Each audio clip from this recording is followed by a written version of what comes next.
জাহান্নামের অতল গহ্বরে আগুনের ছোঁয়া লাগে এক ধরনের গাছ হয়, কাঁটাযুক্ত দুর্গন্ধযুক্ত একটা গাছ, এটার নাম জাক্কুম। জেনে রাখবেন কি নাম?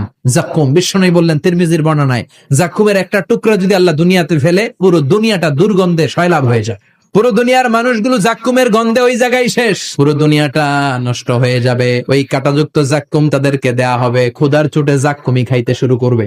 খেতেও পারবে না, গিলতেও পারবে না, এবার কয় পানি দাও। জাহান্নামীদের জন্য 4 ধরনের ঝর্ণা আছে।